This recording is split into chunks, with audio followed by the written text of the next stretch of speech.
علیکم۔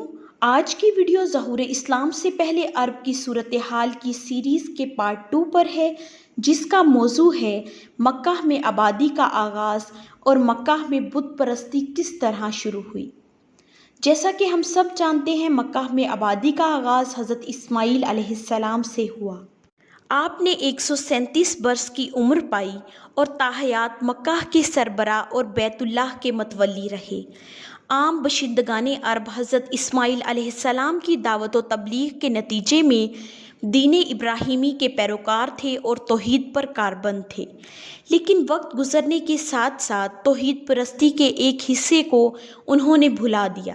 پھر بھی ان کے اندر توحید اور دین ابراہیمی کے کچھ شعائر باقی رہے، یہاں تک بنو خزاعہ کا سردار عمرو بن لاہیہ منظر عام پر آیا۔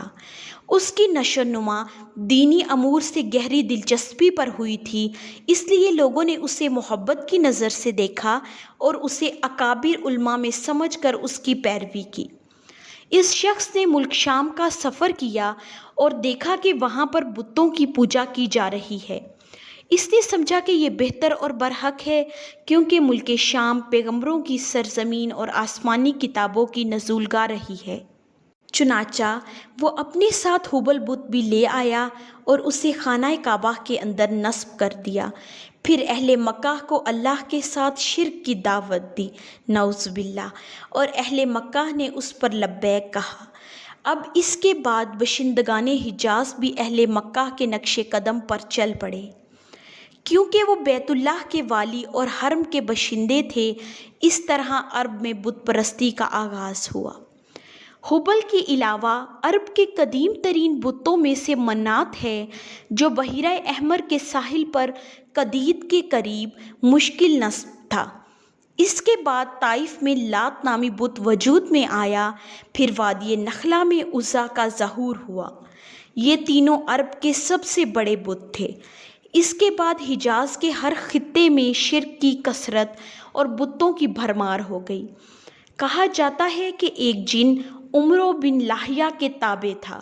اس نے بتایا کہ قوم نوح کے بت یعنی ود، سو، یاغوث، یعوق اور نصر جدہ میں مدفون ہیں، لہٰذا عمرو بن لاہیہ جدہ گیا اور اب بتوں کو کھود نکالا، پھر انہیں تہامہ لایا، اور جب حج کا زمانہ آیا تو انہیں مختلف قبائل کے حوالے کیا۔ یہ قبائل ان بتوں کو اپنے اپنے علاقوں میں لے گئے۔